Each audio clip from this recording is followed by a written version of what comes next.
Hi, bitch besties. It's your main bitch, Melly. Thank you so much for tuning in and welcome to another episode of the Judgy Bitch Pod. Hello, bitch besties. Welcome back to a new episode. I'm so excited because today I have the actual money queen on, and all my Bravo fans know this reference. Today's guest is Kelly Dawn. Welcome to Kelly. Kelly is a psychic guide, podcaster, and coach who helps entrepreneurs uncover the blocks that may be holding them back from receiving more abundance and income. We're talking money, mindset, intuition, self-worth, and whether manifesting actually works. Welcome, Kelly. Hello. Thank you so much for having me on. So for the bitch besties, Kelly, meeting you for the first time, who is Kelly Dawn and what do you do? I would say the thing that I do, if I were to sum it up in one sentence, is I help women remember how powerful they are and that they have so much more control over what's happening in their life and their business than they realize. And that's really the core of the work that I do. Like, money is the focus. I work primarily with spiritual entrepreneurs, women who have a business that's deeply connected to their mission and their purpose. But when we get right down to the root of what's happening with money, it's always a shift in the power dynamic because they're giving their power away to money, away to circumstances, instead of remembering that that power has always been within themselves. Interesting. I'm very sorry. I have a little hard time hearing you. You're in and out a little bit, but I'm trying to piece it together and we get through this. Okay. My experience is when it is like this, the recording itself will be crystal clear. It's just while we are recording it, for some reason, there might be difficulties. Okay. So let's try to get through it and I'll do my best to piece together what you're saying and try to ask follow-up questions, but please bear with me. And I apologize for the technical inconvenience here. Oh, no problem. Kelly, when you first reached out to me, you mentioned a magic number of 500,000 in your account. What made you choose that number? You know what? I'm not even sure where that came from, but that was the number that I had in mind. And I thought, if I have that, then I'm going to be set. I'm going to feel abundant. I'm going to feel safe. I'm never going to worry again about money. And then when that number was there, it felt that way. It felt amazing for a hot second. And then right away, the anxiety, the stress, all of that fear came to the surface. And that's when I really started digging into, okay, well, what's going on here? Because I thought having the money was the thing that was going to help me feel abundant. And it didn't work like that. And I was sitting there and I saw the numbers on the other side of the screen staring back at me from my banking app. And I was like, okay, something is going on here because yes, manifesting more money, that's all well and good. But when it's sitting right there and you're still feeling anxious, it feels like at any second, the other shoe is going to drop. Money has power over us. Yeah. And then since this, over the years, it's really been about looking at how can I self-source that safety, security, and abundance that we've been told money is supposed to give us. Interesting. So first, when you actually reached it, the 500,000 goal, you were happy, but then quickly the anxiety set in. How has that changed your relationship with money since you came to the realization? I started seeing it as something that I'm in a relationship with, just like other people and everything else in the universe. Instead of putting it up on this pedestal and making it something that was really responsible for how I felt, I took it down off the pedestal. I'm like, well, if money were a person, and if I was in a relationship with money and I was putting all of this pressure on it, like if money were a person and I were putting all of this pressure on the relationship, like you have to be here. And when you're not home, I don't know where you are and I'm stressed and I'm worried. Like it would be a really challenging relationship to be in with another person. And I like to make that comparison because I find that's a really great way for us to see exactly how we are interacting with it. And if we look into things like attachment theory, it's like, okay, I was very anxiously attached to money. And I know from my experience in the dating world, when I worked on my attachment in relationships, it changed things. I was no longer like super anxious. It was more of that secure attachment. And I started asking myself, okay, well, how can I bring this into my relationship with money? How can I make it something that is great to have around, but I don't need it to make me feel a certain way? And this is the thing that I see come up for women all the time. If they're having a great month in business, they feel confident, they're showing up and they're selling powerfully, they're out there, like they're doing videos, they're getting themselves, more visible. But then if they have a slower sales month or they wake up and they check their Stripe account and they let that number determine how they're feeling that day, they can downward spiral into like self-doubt and lose their confidence. And then they kind of hide online. They're not showing up in their business. And so I was just really looking at where that was showing up in my own life, where I was basically riding like this emotional roller coaster with money. And I allowed myself to get off. I'm like, okay, well, if the money's not here, who am I? If that's not like, am I going to be happy? Am I going to allow myself to feel grateful, joyful, or am I going to wait until something outside of me gives me permission to do that? Interesting. And I can also see that in nowadays economy and all the pressure society in general puts on all of us, that of course people have anxiety related to money. A lot of people live paycheck to paycheck. But what you are talking about is also reaching that goal that you're setting for yourself and you still feel anxious about it. Correct? Am I understanding it correctly? Yeah, because that worry and anxiety, that's a choice. Like, yes, we can be in Mhm. circumstances that we don't want to be in, but it's how we're thinking about those circumstances, the story that we're telling ourselves about them, that is guiding our entire experience. And so you can worry and stress all day. You can freak out and, oh my God, how am I going to pay the bills? And you can do that. We all have free will. We have the option to do that. Or you can say, okay, this is a circumstance. It's not one that I want to be in. But if I were choosing to feel abundant, if I was choosing to feel resourceful right now, what would my next step be?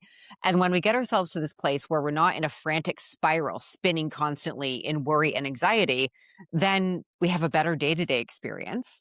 And then we're also putting ourselves in the space where we're more open to ideas coming through for ways that we could make some money, for different opportunities. Because when we're worrying, we're like narrow focused on the absolute worst case scenario that we don't want to have happen.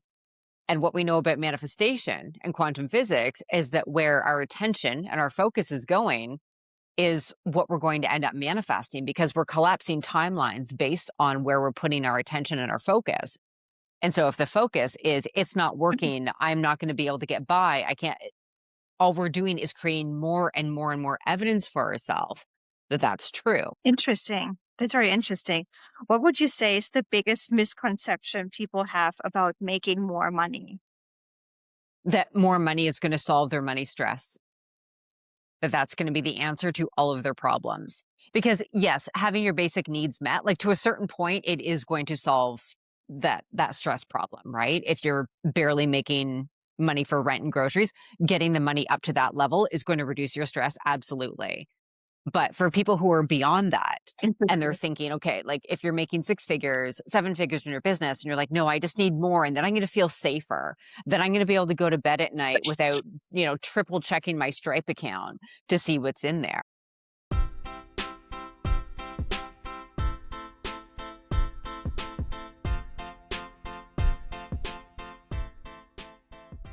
So money, it's a neutral resource and it's everywhere. Like it's being circulated 24/7. It's moving in and out of bank accounts. People are buying things all the time at all different price points, but we block it based on who we're being in the world. So our identity is really Mhm. a sum of the thoughts, feelings, and actions that we're taking. It's how we're operating in the world. It's how we're showing up. And so if you have a story that, like a really popular one, is that in order to make money, you have to work really, really hard. Because culturally, societalized, we have this story that good people are hardworking people. But I work a lot with people who are Mhm. spiritual entrepreneurs. They do work that comes fairly naturally and easily to them. And then you throw in the fact that you're working online where you can scale a business, where you can reach millions of people. And so the possibility to make a much larger income than you're used to is there in the online space. And so you could be in a place where you're making your previous yearly income in a month. Well, if you have a story that it's not okay to make money that easily, you're going to block what's available to you because we're not going to want to operate against our values. Interesting. What would you say are the most common money blocks that some entrepreneurs might have? It's greedy to make too much money. There's often this idea that if you're making enough to pay the bills and maybe take yourself on a nice little vacation, have a retirement fund, that's acceptable. But Mm, beyond that, it turns into, well, who actually needs that much money? Like, and we pick this up around us. Like I've, whether it's from TV shows, the people that you're hanging out with, there's always these stories that are floating around that often demonize having a lot of money. And then we decide that the person who has a lot of money, which is beyond the just enough mark, beyond what's comfortable, they're suddenly the bad guy. And we see this in movies all the time, in TV shows all the time. And so it's okay if you have like enough to just get by. But once you're at a higher level than the majority of people that you're surrounding yourself with, then it becomes greed. Then it's like, ugh, who does she think she is? Yeah. Who actually needs that much? Right. And so I think Mm. in Australia, they have a term, it's called the tall poppy syndrome, where it's like, it's okay to be somewhat successful, but you don't want to get like too big because then it turns into a who do you think you are kind of situation. That makes total sense. I can totally see that. And that's also my experience, right? When the richer they get, the more arrogant almost they become. Like they actually become somewhat the bad guy. I don't know if that's true. Yeah. That probably But doesn't the thing apply is, to everybody, but some people may perceive it this way. yeah, because money gives us freedom, and that freedom gives us the ability to be more of who we are. And so it's only going to amplify who we are internally. And so if we're an asshole, then we're going to be an asshole with money. But there are just as many poor people who are assholes. Like it's not, people are people, right? They're going to be who they are. But Right. money just gives them the ability to be that in a bigger way, in a more open way, because they have the cars and the house and more, things going on Yeah. socially, and they're a little more out there. That's a very good point you're making. If you're an asshole, money will just bring out your asshole side. I love that. Yeah. Yeah. How would you say, how does your self worth and income tend to be connected? This is a huge one. A lot of the women I work with, they were the ones with trophies and medals in high school. And they were like the cheer captain, the school president, like they were really rewarded for the work that they did. And on some level, that can be great. Like I love like the driven, ambitious women. Those are the women that I'm here for. But where it becomes a problem is Mhm. when, again, we're looking at something outside of ourselves. We're looking at an income goal. We're looking at a launch goal. So 100 people in your program, 50 people in your program. We're looking at things outside of ourselves. And if we're not hitting that goal, then we can take that hit internally and it turns into I'm not good enough. I should have done better. And it's easy to allow something Mhm. externally, especially when you're surrounded with people who are showing their highlight reel all the time on social media. So it's easy to compare yourself and to think, oh, I should be further along, or I'm not as good as I want to be.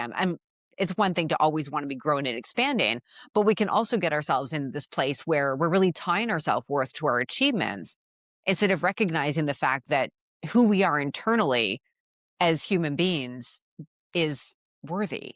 And if we're chasing that with a number, it's never going to be enough. Like a very common thing that people do is they'll tell themselves a story that once I'm making, let's say, $10,000 a month, then I'm going to feel successful. Then I'm going to be great with money. I'm going to feel worthy. I'm going to feel confident.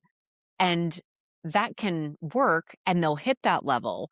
But then it's like, okay, well, now I'm feeling like 20K is the number that I have to reach in order to feel those things.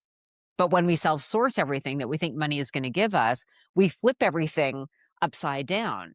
And yes, I'm all for you hitting your money goals, absolutely. But it's who are you being and how are you enjoying that entire journey along the way? Because if we allow ourselves to get to this place where we're not feeling happy, we're not feeling grateful, we're always feeling like we're missing something until we hit a goal, we're going to spend our entire life chasing something instead of just being present with what is, which the funny thing is when we're present and we're not trying to escape our current reality by hitting a goal, that's when so much opens up for us because we're in the here and now. That's where the ideas are. That's where the clients are. That's where the money is. Interesting.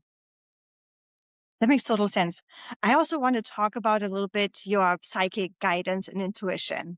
How did you first Sure. find out that you have psychic abilities? So I was always really tapped in as a kid. I was into magic and witchcraft when I was younger, and I started communicating with spirits at a very, very young age. I used to make my own homemade spirit boards.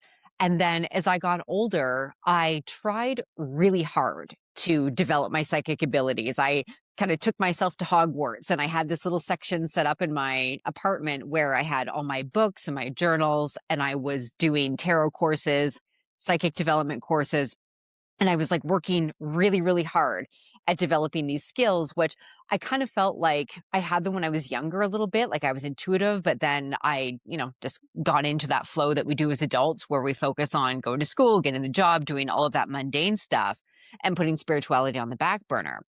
And I was noticing like nothing was Mm. clicking. And I'm like, I don't get it because I loved school. I was always like that A+ student and I loved hitting the books. I love that traditional style of learning. But when it came to psychic development, nothing was getting through. It's like, this feels really hard. And then back then, when I first started my coaching business, I was offering this service. It was called a Revamp Your Reality Ritual.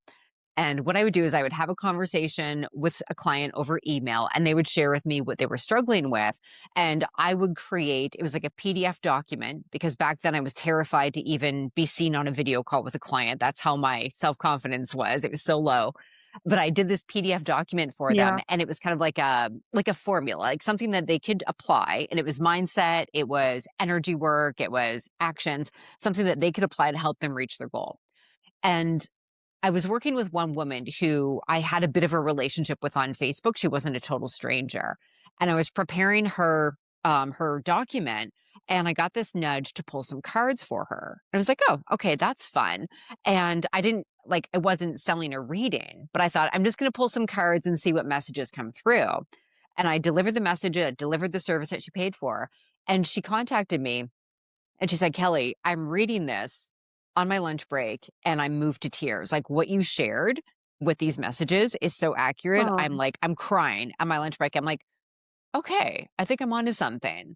And what came through when I was doing that was so easy because I wasn't forcing it. I wasn't pushing and trying to be psychic. I was pulling some cards and I didn't even know really how to read cards back then. And so I was just going with the message that I was getting intuitively from the pictures and just sharing what came through. And so since then, I have taken more classes on it. I've done more work to develop my abilities. I've worked with mentors, but it's often or more often rather this like very relaxed approach to learning and growth as opposed to that white knuckle, I have to figure this out and I have to be the best psychic ever. I kind of let all that go.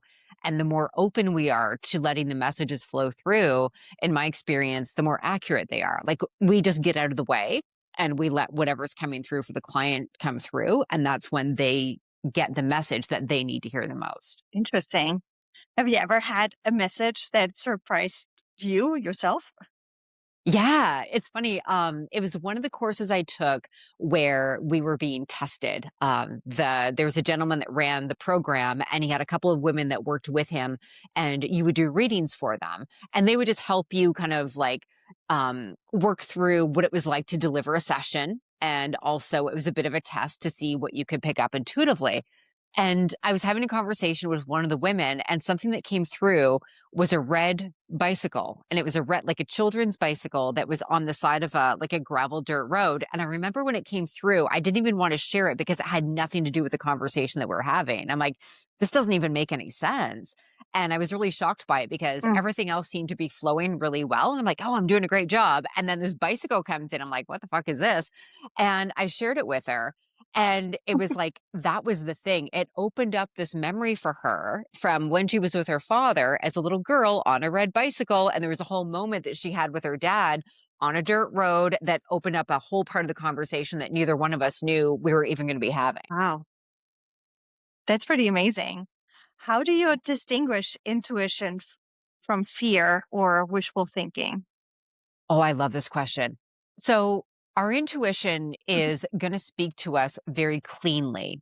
And so it's probably not going to yell. Sometimes we'll get that like that very loud knowing and you're like, "Okay, I know this is a thing that I need to pay attention to." But often it's a quiet whisper. And sometimes it only comes through once and it's not like going to keep repeating itself, but it's going to be clear. Whereas if it's fear, it's going to go into a lot of story. And chances are when your intuition hits, it might move you in a direction or lead you in a direction that feels uncomfortable, but you know it's right for you. Whereas fear might lead you in a direction that's uncomfortable, but there's also this contraction and like almost like a frantic, panicky energy attached to it. And so the intuition, it could be Yeah. quiet but clear, and it could bring up fear, but it's that the inner knowing is stronger than the fear that's present. Whereas when it's a completely fear Mm, dominated thought that you're having, it's going to go into story. It's kind of like a twisted ball of yarn, is what it feels like mentally. And then the action that it's calling you to take is more of a I need to escape. I need to get out of this current circumstance in a very frantic way, as opposed to, okay, what is the next truly aligned step for me? interesting. Kelly, what would you say do skeptics usually misunderstand about psychic work? Yeah, I would say the biggest thing is that they expect it to be like a perfect science where you're going to have the exact answers at the exact time. And it doesn't work like that because Mhm. when we're accessing psychic information, we're accessing the field where everything already exists. So everything has already been created, everything that ever will be, everything's already here. And like when we're doing a reading for someone, what we're going in and seeing is a moment on their current timeline.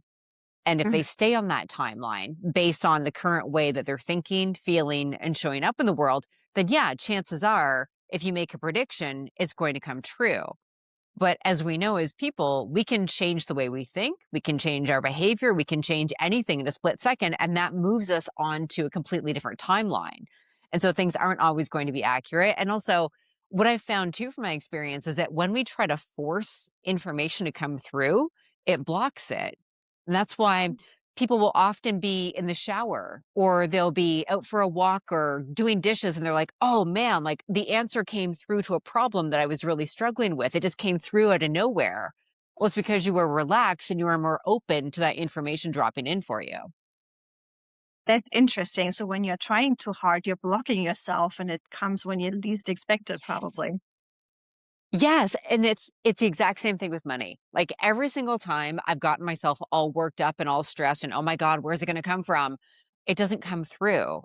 And for Mm, a lot of people in business, like they're checking their email, they're checking their Stripe and they're refreshing their PayPal and they're waiting and waiting. They're kind of looking for those sales emails. They're looking for the payment notifications. But yeah, then they go out for a bike ride with their kids or they go for ice cream or they go to the movies and they come back and they're like, oh, there's the sale. And it drops in when we're not focused like so intently on things having to happen. interesting. That makes total sense. Can someone strengthen their intuition even if they don't consider themselves spiritual? Yes, absolutely. I see it the same way as musical or athletic ability. Like some people are going to be naturally stronger at certain things, but we all have the capability of being psychic.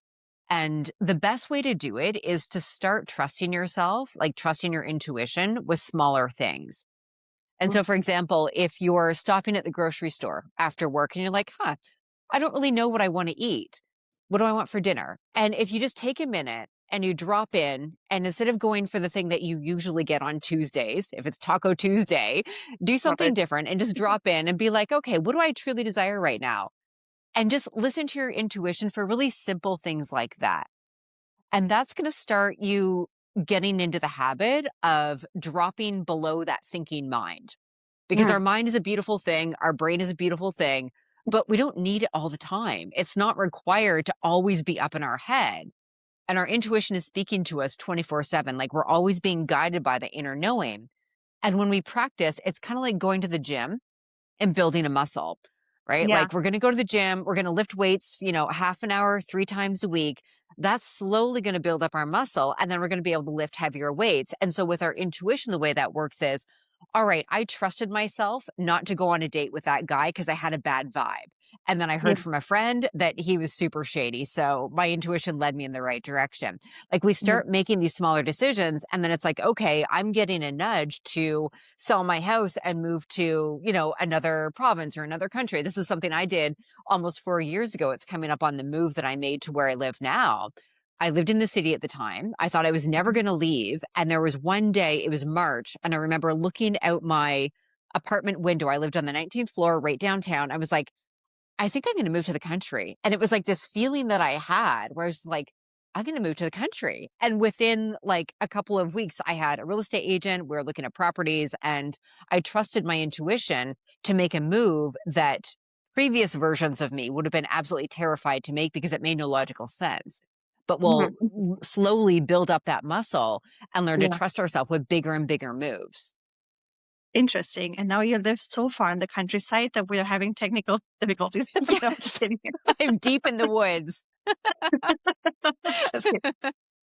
Do I you do miss the think, city internet. Yeah. yes, do you think, and I'm getting deep, deep spiritual right now, do you think that our past and crossed over loved ones guide us and send us the intuition? I think they can definitely play a role in that. Yeah, Mhm. I think so. If you had a close relationship with someone and they've crossed over, you can go in, and if you're maybe in a place where you might not really know how to tap into your own intuition, maybe that feels kind of like maybe too out there for some people. Go and talk to your dead grandma, go and talk to your dead father, dead mother, and ask them for guidance and advice. And that can be an easier way to access that information because Mm, it's someone that we trusted. It's someone that cares about us because our ancestors, they want the best for us while we're right. here. And so they're going to guide us in the right direction. So that's a great way that people can really open up to that information in a way that could be easier than just maybe pulling some cards or connecting with spirit guides, or a way that they're a little bit uncomfortable with because it's new for them. Yeah. Do you do that too? Do you connect with your past loved ones in a psychic way? Yes. Yes, yeah, I have the meditation that I like to do, and I don't do it every single day, but I go to a place in my mind. It's like a garden, and there's a little seating area. And my pets who I adored, who've crossed over, they often come in.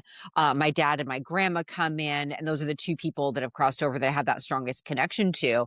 And so, even if I'm not making the setting the intention rather to connect with them, they'll often pop through, and I'm like, oh, hey. How's it going? And they're I just love that. there. But yeah, the more we, again, like everything, it's like building a muscle. The more we practice that communication, the easier and more clear it'll get. Got you. Yeah, that makes total sense. Let's talk a little bit about manifestation and abundance because that's a big topic as well that you're covering. Yeah. So you say trying too hard to manifest money can slow results sometimes, right? Why is that? Because when we put something up on a pedestal, and money is a great example, another thing is relationships that people do this Mhm. with. We put it up on this pedestal and we start telling ourselves stories that once we have the money, then we're going to feel a certain way. Then we're going to be a certain way. We create this distortion in the energetic field that creates a separation. Mhm. Because with manifestation, the whole key to manifesting, like manifesting 101, everybody grab your pen and paper. You be the person who's already in the end experience. You put yourself there. And that version of you doesn't need the money because they already have it. That version of you doesn't need the dream partner because they're already feeling all the love. And so Mm, when we practice feeling the abundance, when we practice feeling the love, the good health, the spiritual connection, that's when we end up receiving the experience in our 3D reality because we've already gone there internally. And when we're in a place where we think that we have to have the manifestation, and like once I get the dream house, then I'm going to feel settled. Once I have my dream car, then I'm going to feel like I've made it. And then I'm going to feel like super confident. We're putting ourselves in an energy of wanting. And as long as we want something, we're not having it. mm, And the universe is like, okay, they want the new car. Great. Let's keep them wanting the new car.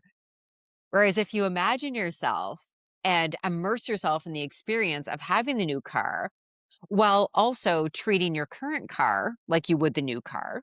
Right? So you're washing it, you're taking care of it, you're grateful for it, and you're feeling like, you might be driving a 15-year-old car, but if you feel like you're driving your brand new Porsche down the road, that's going to put you in this energy of having the new car. And it doesn't mean that the new car is going to drop out of the sky, but people win cars all the time, people get cars bought for them, or opportunities align where you get the financing that you didn't think you were going to get. Like things can just happen a lot easier. And I'm always going to be the person who tells you to show up and take action. Like manifestation isn't just about sitting on your couch and thinking happy thoughts and hoping everything falls into place. We have to show up and do the work for it.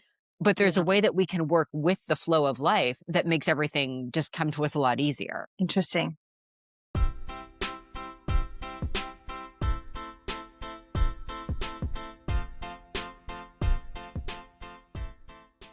And you may have just said it, but I just want to reiterate on that and make it clear also for my understanding. What is the actual difference between manifesting and setting goals? Ooh, I love this. So I think they're very similar, but a slight energetic adjustment could be seen goal setting as basically plotting out your destination. Like if you were going on a road trip. And so if your goal is to, let's say, build an extra 5 pounds of muscle, right? That's not something that you have to put up on a pedestal and work and strive for. It's more of a, Mhm. okay, this is the desire that I have. So the version of me who's already built that muscle, who are they? And that puts us on the path where we're automatically going to get to where we want to go because we're embodying the version of us who's already there. Because that version of you who has put on the muscle or say they've run the marathon, right? They're showing up and they're eating a certain way. They're fueling their body a certain way. They're moving their body a certain way. They're probably prioritizing things like supplementation, proper rest, and they're also probably immersing themselves in communities with other people who are on the same path as them, other people who are running a marathon. And so they're really getting into the identity of the version of them who's already run the marathon, even if they're at a space where they've never run more than 2 miles before. Or maybe they're preparing for a bodybuilding competition and they're in the gym lifting 10-pound weights because that's where they are. They're still showing up fully embodied as the version of them who's already won the bodybuilding competition. And so a goal, like if we're looking at it from traditional goal setting, it's a I'm down here, I have to be up here. And there's this huge gap. Whereas with manifestation, it's like this is the desire that's already dropped in. And when we have a desire drop in, that's the green light. That's the permission slip that tells us, okay, this is meant for me. Otherwise, I wouldn't want it. We have the desire drop in. And then we ask ourselves the question, okay, who do I get to be in order to live in that desired reality? And from there, yes, we're showing up and we're taking action, we're doing the work, but it's from a completely different place because we're reducing that resistance and that friction that can happen with traditional goal setting because we're no longer striving, forcing, pushing. We're simply being the person who's already in that end result, no matter what it looks like in the 3D reality, which is a whole other conversation Yeah. because people tend to get tripped up and they're like, well, like with money example, the money's not there. How can I feel abundant? The money's not there yet. I'm like, well, if it was here today, how would you feel? And the more we're in this energy of like, well, if it was here, how would I be showing up? What action would I be taking?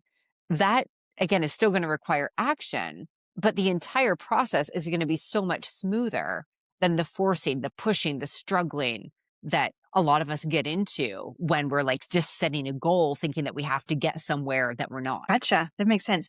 And do you always write down your manifestations? And how often would you recommend to manifest something in your life?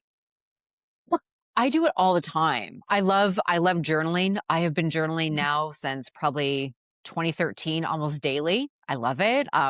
Wow. Years ago, when I really got into manifestation, I had a cleaning business and I would be up at like 4 or 5 o'clock in the morning with my coffee and with my journal. And I remember writing that this is back when I was cleaning houses. I remember writing that I was spending as much time as I wanted to in the park with my dog. Cause in the morning I would take my dog for a walk before I started cleaning, but I was always checking my watch to make sure that I got home in time to go to work. And I wrote down that I wanted to work at coffee shops because the thought of sitting in a coffee shop in the middle of the afternoon, that was just like ultimate freedom. And at the time, I had no idea that I was going to be coaching. All I knew is that I loved entrepreneurship. I loved working for myself, but I wanted to spend more time with my dog. That was a top priority. And I Yeah. also wanted the time freedom because as much as I loved my cleaning business, I just created another job for myself. I had to be at people's homes on certain times, certain days of the week. And so I wrote all of this down in a journal. And years later, I used to keep my journals. I don't anymore, but I used to keep them. I remember flipping through this. I was like, that came true. That came true. That came true. And so it's not just the act of writing it down that's magical, that like manifests it for it. But I feel there's so much power in moving things into our 3D reality by writing it on paper. It makes it more solid. It makes it more real. Mhm. And so every day, what I like to do to give the listeners something for homework, really, if they really want to dive into this, is ask yourself, if I could manifest anything right now, what would that look like? And grab your pen and paper and just write everything down without judgment. And then from there, it's asking myself, okay, so if this were already a done deal, if I was already living in this reality, who would I be? And that's where you get into the identity work, which is really the core of manifestation. It's always this who are we being internally that's creating our external reality. It's like, okay, well, I wouldn't be, doing X, Y, and Z, but I would be doing these things over here. And you're going to get a very clear picture of where there's an identity gap. If there's like to use our fitness example, the version of you who has already run the successful marathon, we'll just stick with that one for now. Yeah.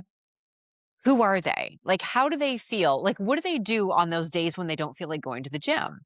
Well, they just go. Like, they have that discipline in place and they don't let their feelings dictate how they're showing up. And so that version of you would go to the gym even if they didn't feel like it. That version of you is going to make sure that they're fueling their body with proper nutrition instead of just grabbing a donut for breakfast like you might be doing right now. And so you can ask yourself, okay, so where am I already being that person? And where am I not? Like, where do I need to raise my standards? Where do I need to shift things? And this could be with the actions as well as what you're thinking, as well as how you're feeling. And what we want to do is close that gap between where we are now and where we want to be. But we're going to get that idea to begin with of where we want to go when we drop in and we listen to our intuition, that divine part of ourself that knows what's best for us. And we pull from that vision. And from there, it's about aligning to that vision as often as possible. And we're never going to be perfect. We're going to have moments where we're like, oh, definitely was not living in the vision when I said that or when I did that. We're human. We're going to have that happen. But it's like, who are we being the majority of the time? That's what really matters. Interesting. I was just going to ask you, what role does your faith or your belief in the divine play in manifestation and in abundance too? I think, like, for me, it's a huge part. I have a huge belief that there is a bigger source that we are connected to. And so call it God, universe, source, whatever that is for whoever's listening. It's Hmm. my belief that yes, we're in these little meat suits, we're in human form, but that's not really who we are. Like, we're all kind of here playing our roles as humans, but there's that spark of the divine that's within all of us. And that's when we can remember that we're made in the image of the creator. Like, we are, some people say, like, we're the universe in human form, or we're made in the image of God. Like, there's that part of us that is so much bigger than our human limitations and what our brain is telling us that we're capable of. Because what our brain will do is look to the past and it will say, well, you've never done that before, or you did that and you failed, so you better not try that again. And it will keep us limited because the brain's job is to keep us alive. It's not wired Hmm. for growth and expansion. It's wired for safety and security. But when we tap into our divinity, and again, this could be however it is that people see that divine aspect of themselves. Maybe it's their higher self. Maybe they're an atheist, but they believe that there's a part of them that just knows better than the lower part of them, right?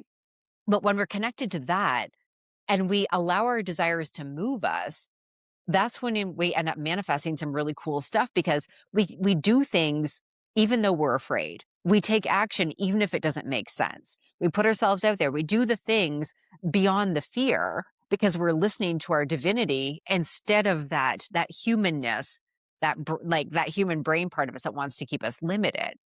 And so I think it's really important to have that connection.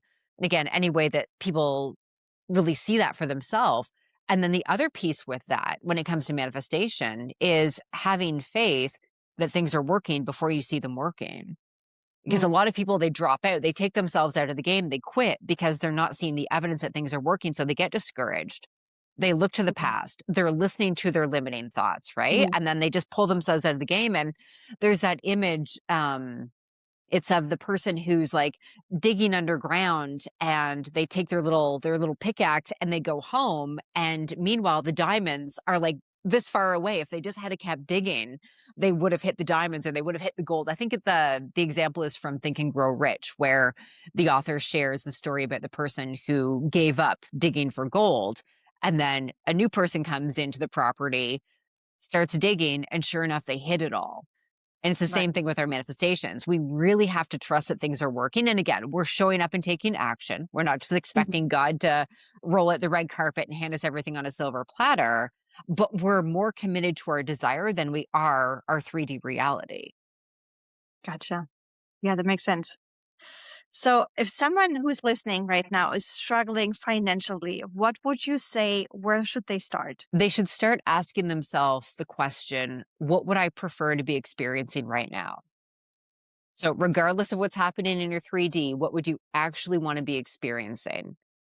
And whatever comes through for them, then asking themselves, okay, if that was already my reality, if that was already a done deal, if I knew the money was coming in today, how would I be thinking?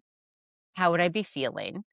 And how would I be showing up in the world? What action would I be taking? Mm, Because when it comes to the 3D, we don't want to just stick our head in the sand, which I've totally done. By the way, just ignore it, make it go away. That doesn't work. That's not helpful. But we don't want to give all of our attention and focus to what we don't want. And so it's like deal with whatever you need to deal with in the 3D, but keep your focus on making the money. That's where the energy and the focus needs to go. And so look at what's happening, have awareness around it. But then the question is always, what would I prefer? Where am I going? Who do I get to be in order to experience that reality? interesting. Yeah, that makes sense. I lost visual of you. I still hear you. I don't know if Oh, that's a sign that we should be wrapping up now.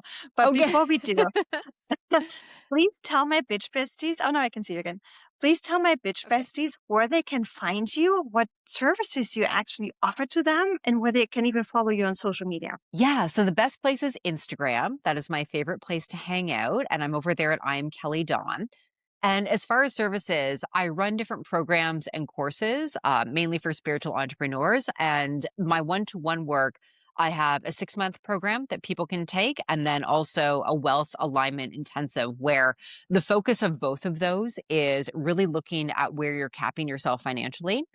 And so the identity gaps, the beliefs, the patterns, the things going on beneath the surface that you might not even be aware of that are keeping you like sort of capped at your current level, and Yeah. then aligning you with that reality that you want to be experiencing. And so it's a mix of psychic guidance and coaching. The wealth alignment intensives, those are 2 weeks. And then what a lot of people do is they jump into that and then they start seeing the results and they start seeing things shifting. And they're like, okay, let's keep the party going. And then we move into 6 months together. But those are the two main ways, one-to-one, I work with people. I love that so much. Kelly, thank you so much for coming on and for explaining it. And most importantly, for sticking through all the technical difficulties with me here. I really appreciate it. Witch Besties, thank you so much for listening. Please go and follow Kelly Dawn on Instagram and please look into her services and book them to help yourself with your own financial ghosts and ghosts, goals and manifestations. And please do me a favor. If you like this episode, please share it with all your friends and family. And don't forget to follow us at the Judgy Bitch Pod on Instagram and TikTok. And I'll see you guys next week. Kelly, stay on for one more second. And thank you so much, Bitch Besties. Bye. Thanks, Bitch Besties, for listening. Make sure to follow us at the Judgy Bitch Pod. And hey, spread the word. Tell your friends, your ex, your dog walker. We'd love the support. Want to be part of the show? DM us your feedback, hot takes, or unapologetic opinions. We just might read them on air. And don't forget to follow, rate, and review the pod. See you next week. Cheers, bitches.